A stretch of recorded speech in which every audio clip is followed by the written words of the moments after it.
My name is Margaret Harrison. I'm 73 years old, and I never expected that walking into a courtroom would unravel a secret I'd kept buried for 27 years. The morning I arrived for what should have been a routine custody hearing, my son Daniel's desperate attempt to gain full custody of his daughter Emma, I had no idea that the past I'd carefully sealed away was about to collide with the present in the most devastating way possible. I had driven 3 hours from my quiet retirement community in Vermont to the courthouse in Boston. Daniel had begged me to come, his voice tight with anxiety over the phone 2 weeks earlier. "Mom, please, I need you there. Emma needs you there. This is it, the hearing that decides everything." My son had been fighting his ex-wife Vanessa for custody for 18 months. It was a bitter, exhausting battle that had drained him financially and emotionally. Vanessa was vindictive, manipulative, and seemed determined to use their 9-year-old daughter as a weapon. I'd watched Daniel deteriorate under the strain, the dark circles, the weight loss, the way his hands shook when he talked about the court dates. I arrived early that Tuesday morning in November. The courthouse was one of those imposing granite structures that seemed designed to intimidate, all cold stone and echoing hallways. I found the correct courtroom and slipped inside quietly, taking a seat in the public gallery. The room smelled of old wood and anxiety. Daniel was already there, sitting at the defendant's table with his lawyer. I'd never met the attorney in person. Daniel had hired him 6 months ago after his previous lawyer had failed to make any progress. From Daniel's descriptions, I knew the man's name was Richard Thornton, that he was supposedly one of the best family law attorneys in Massachusetts, and that he was expensive enough that Daniel had taken out a second mortgage to afford him. I watched Richard Thornton shuffle through papers, preparing for the hearing. He was probably in his early 50s, distinguished-looking with graying hair and an expensive suit, professional, competent, focused. And then he looked up. Our eyes met across the courtroom, and I watched the color drain from his face. His hand froze mid-reach for a document. His mouth opened slightly. For a moment, he looked like he'd seen a ghost. I felt my own heart skip. I recognized him too, though he looked older, more weathered. 27 years had passed, but some faces you never forget. Some decisions haunt you forever. Richard Thornton stood abruptly, nearly knocking his chair backward. He fumbled for his phone, his movements jerky and panicked. I watched him walk quickly toward the hallway, pressing the phone to his ear. Daniel turned to watch his lawyer leave, confusion evident on his face. Through the courtroom doors, I could hear muffled, urgent conversation. Then Daniel's phone buzzed. He pulled it out, frowned at the screen, and answered. "What? I'm right here in the courtroom. Why are you—" I couldn't hear Richard's words, but I could see my son's expression shift from confusion to shock to something darker. His eyes found mine across the room, and in them I saw the question forming. When he ended the call, Daniel stood and walked over to where I sat. His voice was low, controlled, but I could hear the tremor underneath. "Mom, my lawyer just told me something. He says you're the reason he's not a judge anymore. He says you ended his career 27 years ago." He paused, searching my face. What is he talking about? The courtroom suddenly felt too small, too airless. This was the moment I had dreaded for nearly 3 decades. The moment when the decision I'd made, the right decision, the only decision, would finally circle back to destroy everything I'd tried to protect. "Daniel," I said quietly, "sit down. I need to explain something to you." "No." His voice was sharper now. "My daughter's future is being decided today. My lawyer, the man I've paid $50,000, the man who's supposed to save my custody case, just saw you and had a complete breakdown. So you need to tell me right now what the hell is going on." I took a breath. 27 years of silence, about to shatter. In 1996, I was a judge on the Massachusetts Superior Court, I began. I'd been on the bench for 11 years. One of the cases that came before me was a disbarment proceeding for a young prosecutor who had been accused of serious ethical violations. Daniel's eyes widened slightly. He knew I'd been a judge. He'd been 17 when I'd retired from the bench unexpectedly, citing health reasons that were only partially true. But I'd never discussed my cases with him. I'd kept that part of my life carefully separate. The prosecutor's name was Richard Thornton, I continued. He was 31 years old and considered a rising star in the district attorney's office, brilliant, charismatic, successful, and he had been caught fabricating evidence in a murder trial. I watched Daniel process this, his face going pale. The evidence showed that Richard had withheld exculpatory evidence from the defense, had coached witnesses to change their testimony, and had presented forensic reports he knew had been falsified. An innocent man had spent 8 months in prison because of Richard's misconduct before the truth came out. "Jesus," Daniel whispered. The disciplinary board brought the case before me. Richard's lawyer argued that he'd made mistakes under pressure, that he was young and ambitious and had gotten in over his head. They asked for leniency, a suspension, not disbarment, but the evidence was overwhelming. Richard Thornton had knowingly sent an innocent man to prison to advance his own career. I could still remember that hearing so clearly. Richard Thornton had sat at the defendant's table, his expression carefully neutral, wearing a suit almost identical to the one he wore today. He'd shown no remorse, no real understanding of the life he'd destroyed. "I disbarred him," I said. "Permanently. I wrote in my decision that anyone who would sacrifice justice for personal ambition had no place in the legal profession.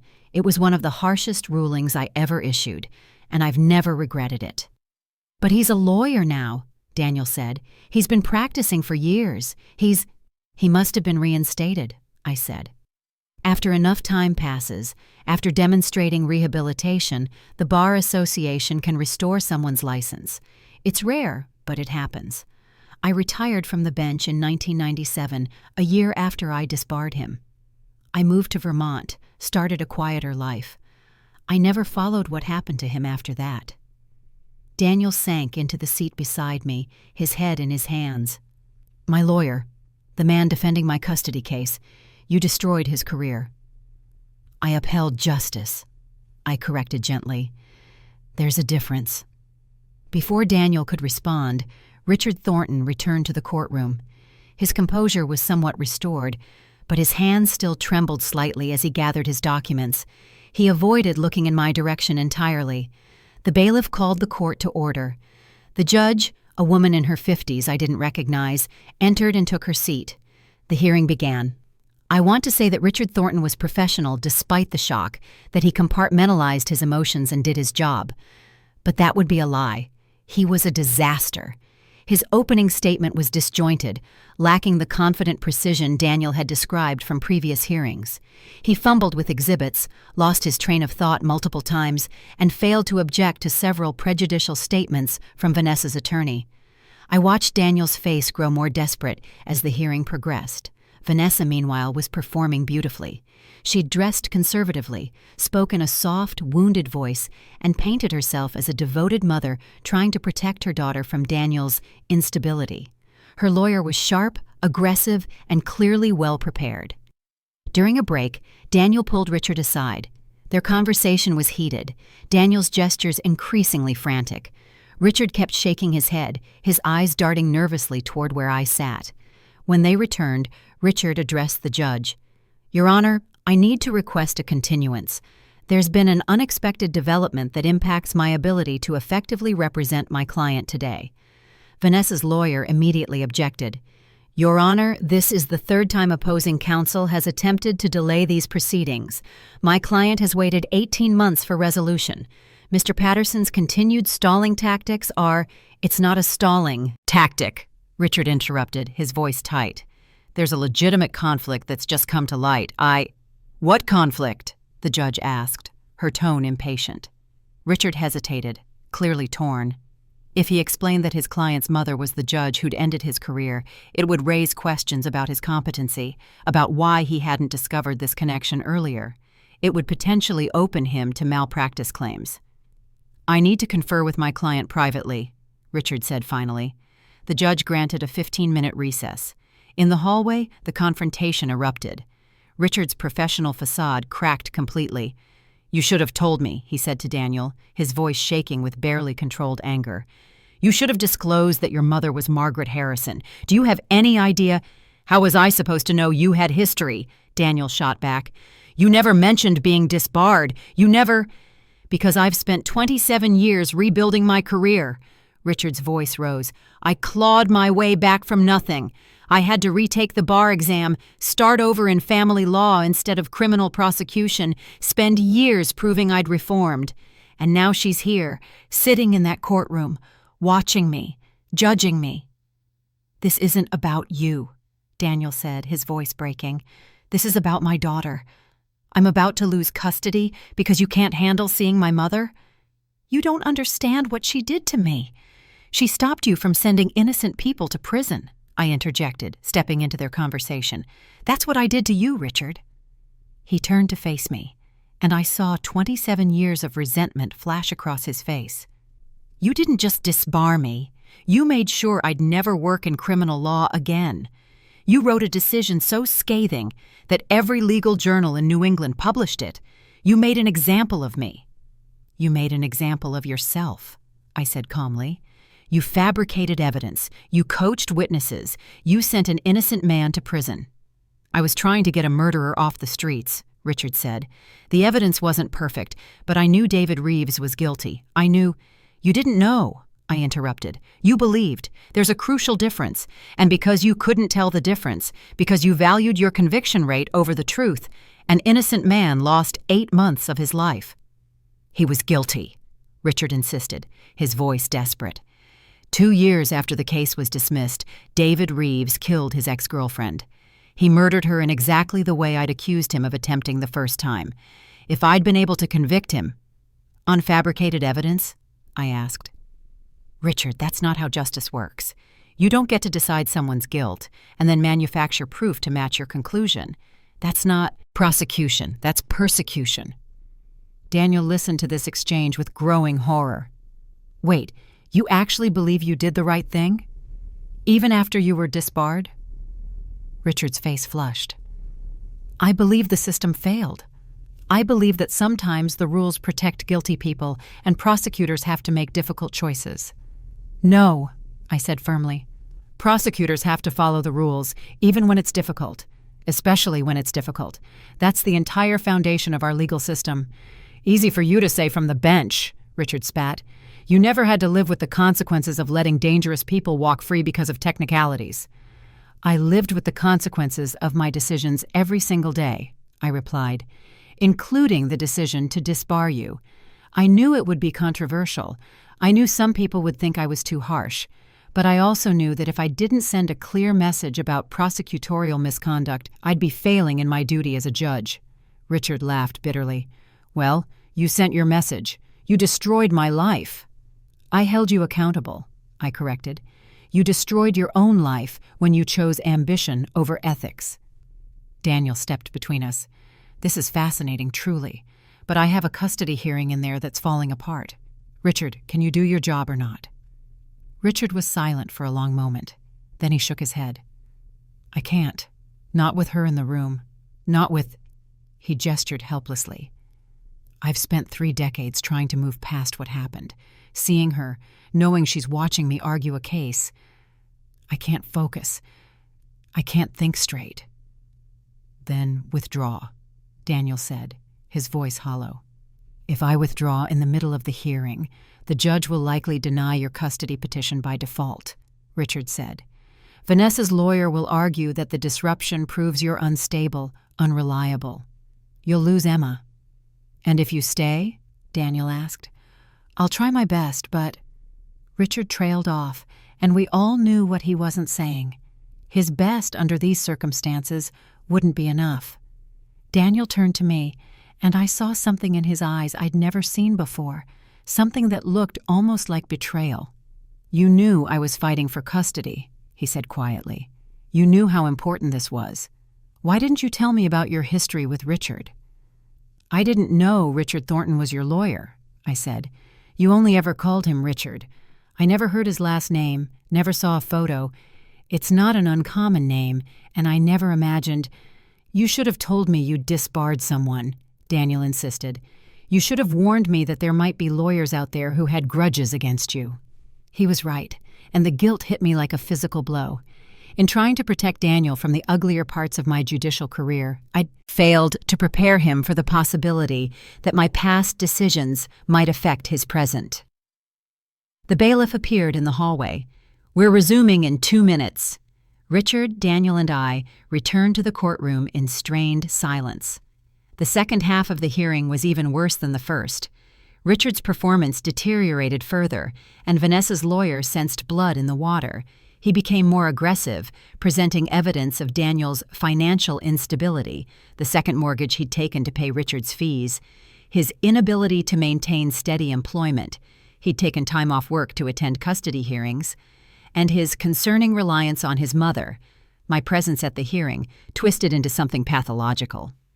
When it was Richard's turn to cross-examine Vanessa, he barely challenged her testimony. He let statements stand that any competent lawyer would have objected to.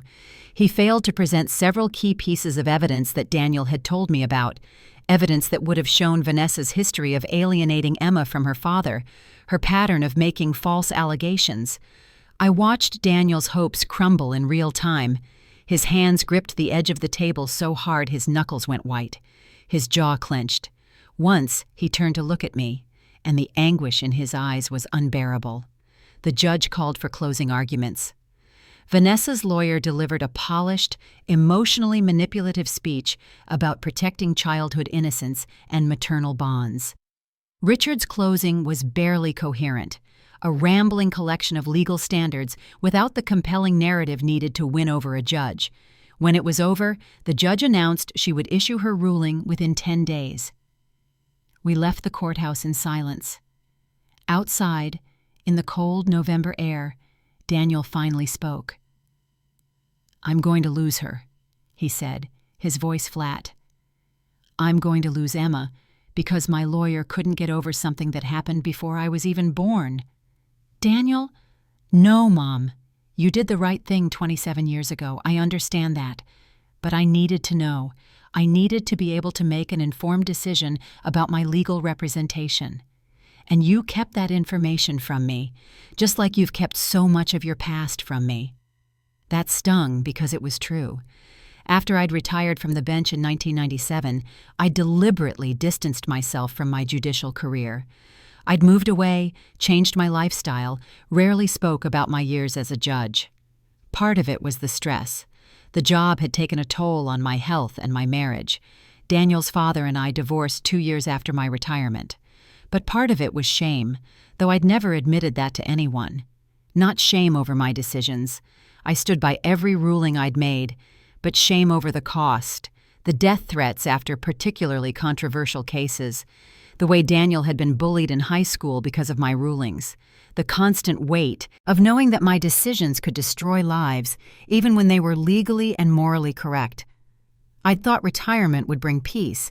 Instead, it brought isolation and the constant fear that my past would somehow reach forward and hurt the people I loved. And now it had. "You're right," I told Daniel. "I should have been more open with you about my judicial career. I should have warned you that there might be complications. I'm sorry." He nodded stiffly, but didn't respond. Richard emerged from the courthouse, saw us standing there, and quickly walked in the opposite direction. "What am I supposed to do now?" Daniel asked. "The ruling comes in 10 days. If it goes against me, I can appeal, but that takes time and money I don't have. And Emma—" His voice cracked. "Emma asked me last week if I was going to disappear like her fish that died. She's 9 years old, and she thinks her father is going to abandon her because that's what Vanessa has been telling her." I thought about Emma, my only grandchild, a bright, sensitive child who loved reading and drew elaborate pictures of imaginary worlds. A child caught in the middle of her parents' war, being used as a weapon by a vindictive mother and a legal system that was supposed to protect her. "We need a new strategy," I said. "We need a time machine," Daniel replied bitterly. But an idea was forming in my mind. A risky idea, possibly an unethical idea, but an idea nonetheless. "Richard Thornton was reinstated to the bar," I said slowly.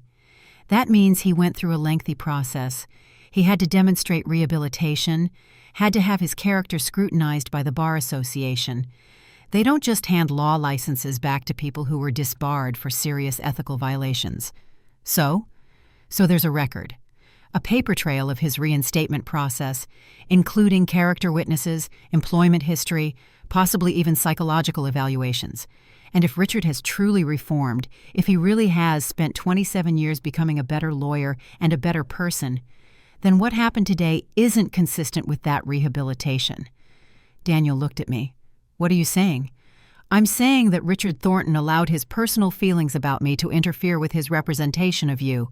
He put his own emotional reaction above his client's interests. That's an ethical violation. You want to report him? Daniel's eyes widened.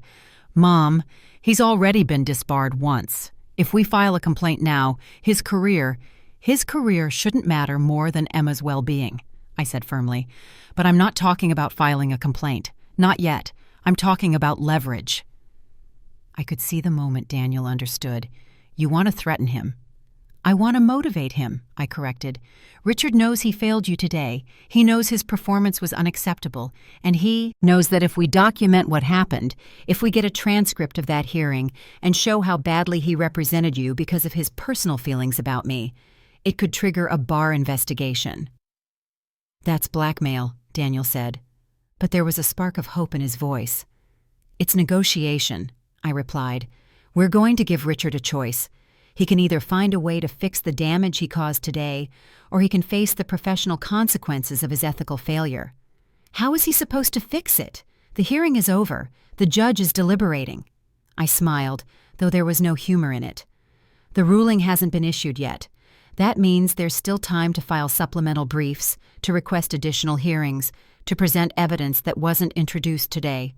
And Richard knows family law better than anyone. He knows every procedural option available. And you think threatening his career will make him help me? I think reminding him of his professional obligations will make him help you, I said. Richard has spent 27 years proving he deserves a second chance. Today, he proved that maybe he hasn't changed as much as he thinks, but he has 10 days to prove otherwise. Daniel was quiet for a long moment. Then he nodded. Okay, let's do it. We found Richard in the parking garage, sitting in his car with his head against the steering wheel. Daniel knocked on the window. Richard looked up, startled, and reluctantly got out of the car. I have nothing to say to either of you, he began. That's fine, I interrupted, because I have something to say to you. What happened in that courtroom today was a gross violation of your professional responsibilities. You allowed your personal feelings to compromise your client's case, and as a result, my granddaughter may lose her father. I didn't ask for your son to hire me, Richard shot back. I didn't know about the connection. But the moment you realized who I was, you had an obligation to either overcome your bias or withdraw appropriately, I said. Instead, you did neither. You stayed in the case, but provided incompetent representation. That's grounds for a malpractice suit and a bar complaint. Richard's face went pale. You can't— Yes, I can, I said. I can document everything that happened today. I can get a transcript showing your failure to object, your failure to present evidence, your complete inability to function as competent counsel. And I can show that this wasn't ordinary negligence. It was a direct result of your unresolved anger toward me. What do you want? Richard asked, his voice tight. I want you to do your job, Daniel said. Whatever it takes, file motions, request additional hearings, present the evidence you should have presented today. You have 10 days before the ruling comes down. Use them. And if I can't fix this, the judge may have already made up her mind. Then try anyway, I said. Richard, 27 years ago, I gave you the harshest punishment I could because I believed you put your own interests above justice. You've spent nearly 3 decades trying to prove you've changed, that you deserved a second chance. So prove it. Show me, show yourself, that you really have become the kind of lawyer who will fight for his client even when it's uncomfortable, even when it costs you personally. Richard stared at me for a long moment. Then, unexpectedly, he laughed, a bitter, hollow sound. You really don't see it, do you? He asked. The irony? What irony. You're asking me to put my client's interests above my personal feelings, Richard said. But 27 years ago, that's exactly what I was trying to do. I was trying to protect the public from a dangerous criminal, and the rules got in the way. You punished me for caring too much about the outcome. No, I said firmly. I punished you for fabricating evidence. There's a difference between caring about outcomes and breaking the rules to achieve them. Is there? Richard challenged. Because right now, you're threatening me, using your power and your connections to force me to get the outcome you want. How is that different from what I did? The question hit harder than I wanted to admit. Was I doing exactly what I'd condemned him for? Using my position, my knowledge of the system, to manipulate the outcome in my grandson's favor? But no, there was a fundamental difference. I'm not fabricating evidence, I said quietly. I'm not asking you to lie or break the rules. I'm asking you to follow the rules you already committed to following when you took my son's case. You accepted money to provide competent representation, and you failed to do that. All I'm asking is that you fulfill the obligation you already have. Richard was silent. 10 days, Daniel repeated. That's all I'm asking for. 10 days of you actually trying. Finally, Richard nodded slowly. Okay, but I want something in return. What? Your mother doesn't come to any more hearings, Richard said, looking at me. I know that's not fair to you, and I know it means you won't be there to support your son, but I can't. He swallowed hard. I can't perform with you watching. I can't separate the past from the present when you're in the room. Daniel looked at me, the question clear in his eyes. Agreed, I said, though it hurt. I'll stay away. And one more thing, Richard added, his voice softer now. I want you to understand something, Judge Harrison. That case, the David Reeves case, it destroyed me in more ways than just professionally. After he was released and killed his ex-girlfriend 2 years later, I got letters. Dozens of letters from her family, from her friends. They blamed me. They said if I'd done my job right, if I'd built a legitimate case instead of cutting corners, Jennifer Marsh would still be alive. His eyes were bright with unshed tears. They were right. I was so focused on winning, on getting the conviction, that I compromised the case. And because of that, the evidence I fabricated tainted everything. Even the legitimate evidence became questionable. David Reeves walked free on a technicality I created, and 2 years later, he murdered an innocent woman. That's not, I began, but Richard cut me off. It is on me, he insisted. Jennifer Marsh died because I thought I was above the rules. So when you ask if I've changed, Judge Harrison, the answer is yes. Every single day for the past 27 years, I've thought about Jennifer Marsh. I've asked myself what I could have done differently. And I became a family law attorney because I wanted to protect people, especially children, in a way that didn't require me to play God with criminal prosecutions. He looked at Daniel. Your daughter, Emma, she reminds me of Jennifer Marsh's daughter. Jennifer had a little girl about 9 years old who lost her mother because of my arrogance. I think about that girl every time I take a custody case. So I will do everything in my power to make sure Emma doesn't lose her father. Not because you're threatening me, but because I owe it to every child who's lost a parent because I failed. The weight of his words settled over all of us. I had never known about Jennifer Marsh's daughter. When I'd issued my ruling 27 years ago, I'd focused on the immediate victim, the man wrongly imprisoned, without considering the wider ripple effects of Richard's misconduct. I'm sorry, I said, and I meant it. I'm sorry that Jennifer Marsh died. I'm sorry her daughter lost her mother. But Richard, that tragedy isn't your fault. David Reeves made the choice to kill. You didn't make that choice for him. I gave him the opportunity, Richard replied. That's close enough. For the next 10 days, Richard worked like a man possessed. He filed a motion for reconsideration, citing newly discovered evidence that had been inadmissible during the hearing due to procedural issues he claimed to have only recently identified. He submitted a supplemental brief that was, frankly, brilliant. a comprehensive analysis of Vanessa's pattern of parental alienation, supported by expert testimony from a child psychologist. Daniel called me every evening with updates, his voice growing more hopeful with each conversation. Richard had interviewed Emma's teachers, her soccer coach, her pediatrician, all of whom testified to Daniel's consistent involvement in her life and Vanessa's manipulative behavior. He'd subpoenaed Vanessa's text messages, which revealed her coaching Emma to say negative things about Daniel. Most importantly, Richard had requested an in-camera interview with Emma, a private conversation between the judge and the child, where Emma could speak freely without her parents present.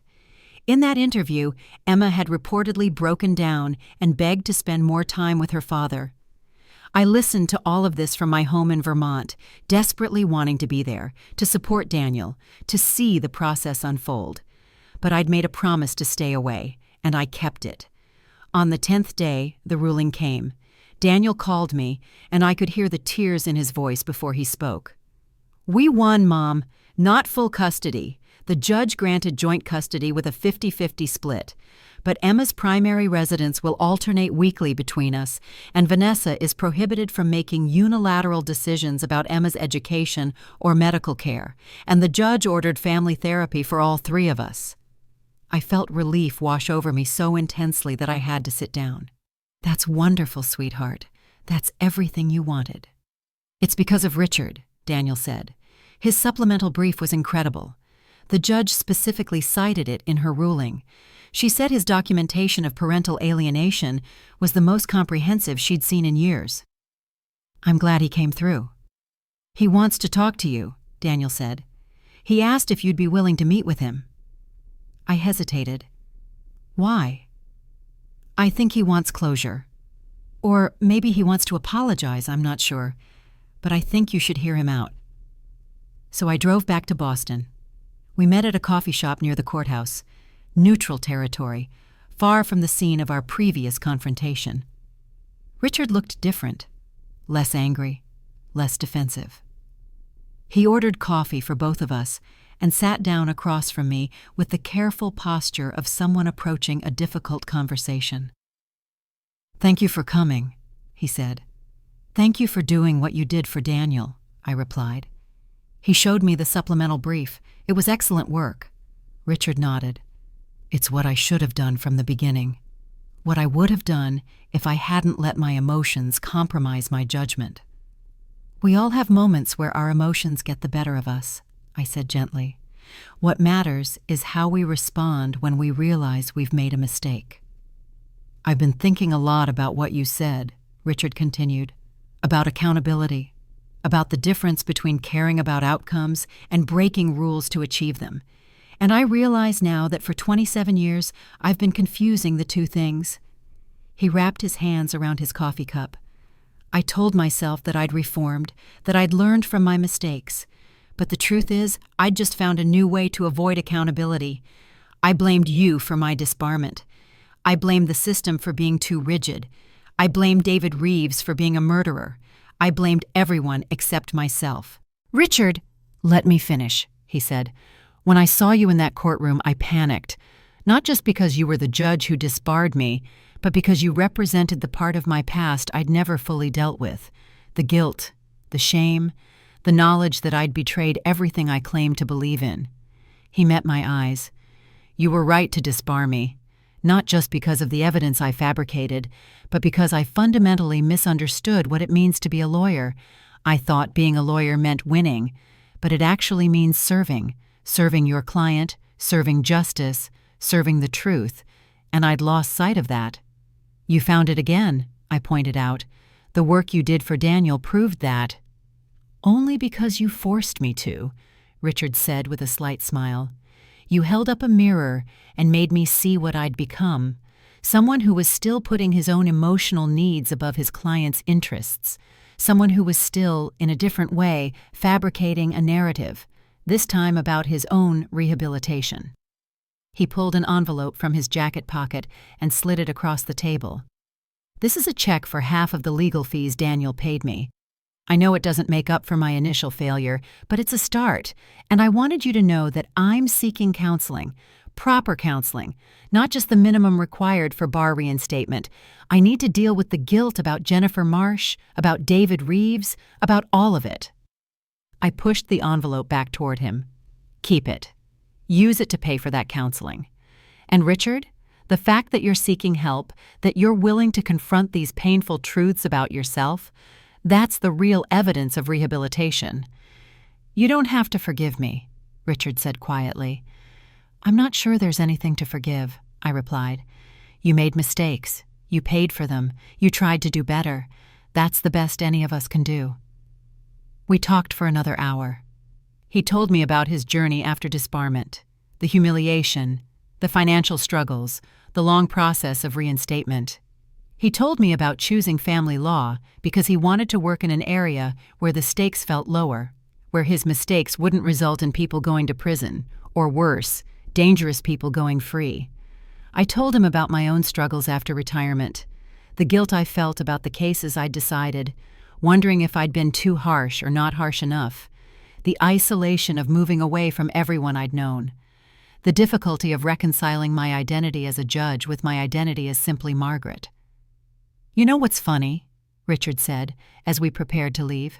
For 27 years, I've thought of you as this terrifying figure, the judge who destroyed my life with a single ruling, but sitting here now, you're just a person, someone who made a difficult decision and has had to live with the consequences, just like I have. We're all just people, I agreed, trying to do our best with imperfect information and limited wisdom. Do you ever regret it? He asked. The ruling? I thought carefully before answering. No, I don't regret holding you accountable. But I do regret that it took such a harsh consequence for you to truly understand what you'd done wrong. I wish there had been a gentler path to this moment. I don't think there was, Richard said honestly. Some lessons can only be learned the hard way. We parted with a handshake that felt, if not quite like forgiveness, at least like the beginning of peace. 3 months later, I attended Emma's 10th birthday party at Daniel's house. Vanessa was there too, civil, if not friendly. The family therapy sessions were apparently helping. Emma seemed happier, lighter, no longer carrying the weight of her parents' conflict. At one point, Emma pulled me aside and whispered, "Daddy says you saved us. He says you made the bad man become a good man." I smiled and tucked a strand of hair behind her ear. "Your daddy did the saving, sweetheart.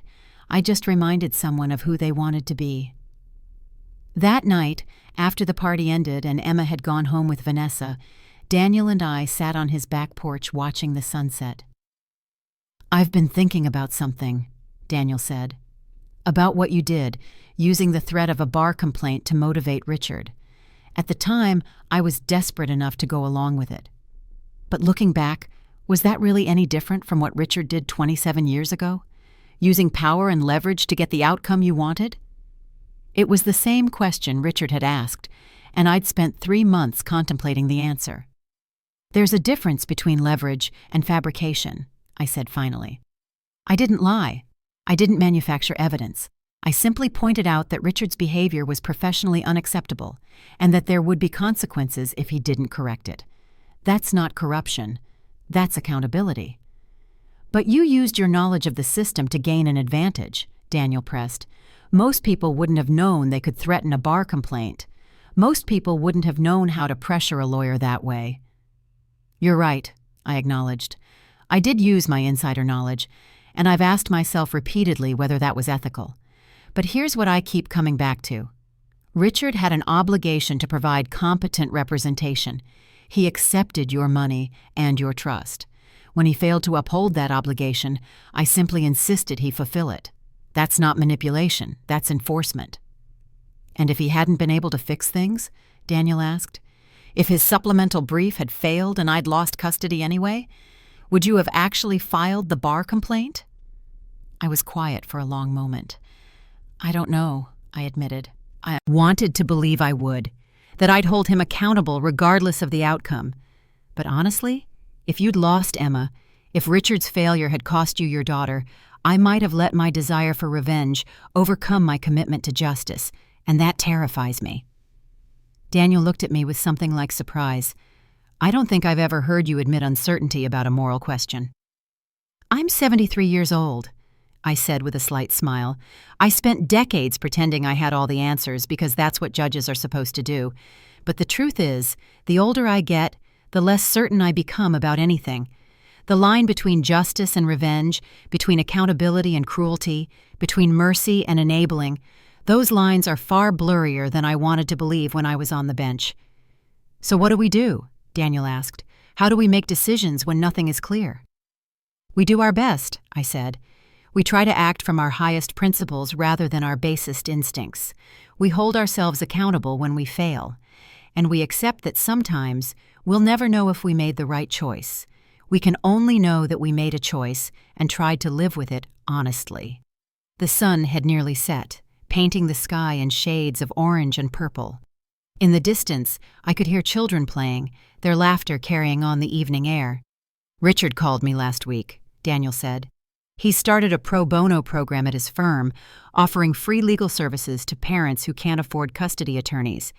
He said he wanted to make sure that having money, or not having money, wouldn't determine whether someone could fight for their children." "That's good," I said. "That's the kind of change that matters." "He asked about you," Daniel continued. "He wanted to know if you were doing okay, if retirement was treating you well. I think he worries about you." "Why would he worry about me?" "Because he understands now what it costs to make hard decisions," Daniel said. "He understands the weight you carried for all those years on the bench, making rulings that destroyed some lives in order to protect others. He said he can't imagine bearing that responsibility." I felt an unexpected swell of emotion. For 27 years, I'd carried the burden of my judicial decisions alone. Even my ex-husband had never fully understood the toll it took. The sleepless nights wondering if I'd been too harsh or not harsh enough, if I'd seen clearly through the arguments and evidence to the truth underneath. "Tell him I'm doing well," I said to Daniel. "Tell him that what happened, all of it, including the disbarment, including the conflict in your custody case, it all worked out the way it needed to. Not perfectly, not without pain, but with integrity intact on all sides." Daniel nodded, then reached over and took my hand. "Thank you, Mom. For everything. For the hard decisions you made 27 years ago. For the hard decisions you made 3 months ago. For being willing to be the person who holds people accountable, even when it costs you." We sat in comfortable silence as darkness fell. Somewhere in Boston, Richard Thornton was probably working late at his office, fighting for another family caught in the machinery of divorce and custody battles. Somewhere in the city, Emma was probably getting ready for bed, secure in the knowledge that both her parents loved her and that she wouldn't have to choose between them. And I was here, in this quiet moment with my son, no longer a judge, no longer the person with all the answers. Just Margaret. Just a woman who had done her best, made her mistakes, and learned to live with the consequences of wielding power, even when that power was used in service of justice. The thing they don't tell you about being a judge is that the rulings never really end. They echo forward through decades, touching lives in ways you never anticipated, creating connections and conflicts you never imagined. 27 years after I disbarred Richard Thornton, that decision reached forward and nearly cost my son his daughter. But it also gave Richard the chance to prove he'd truly changed. It gave me the opportunity to examine my own capacity for manipulation and revenge. And ultimately, it brought all of us, Richard, Daniel, me, to a moment of clarity about who we wanted to be. Justice isn't a single decision made in a courtroom. It's a continuous process of accountability, reflection, and growth. It's admitting when you're wrong. It's holding yourself to the same standards you demand of others. It's recognizing that the people you judge and the people who judge you are all just humans trying their best in an impossibly complex world. Richard was right that I destroyed his career, but I didn't destroy his capacity for redemption. That was always his to reclaim, and in the end, that's what justice really means. Not punishment for its own sake, but the possibility of transformation, the chance to become better than we were. As for whether I'd do it all again, disbar Richard, confront him in that parking garage, use the threat of professional consequences to force him to do his job, I still don't know. Some questions don't have comfortable answers, but I know this: Emma has her father, Richard has his redemption, and I have the peace that comes from knowing that even when justice is messy, even when it hurts, it's still worth pursuing. That, in the end, is all any of us can do. Pursue justice as best we understand it, accept the consequences, and hope that the echoes of our decisions create more healing than harm. 27 years is a long time for a single decision to echo. But perhaps that's the nature of justice. It reverberates through decades, touching lives we'll never know about, creating possibilities we never imagined. And sometimes, just sometimes, it brings everyone involved to a better place than where they started, even if the journey there was painful beyond measure.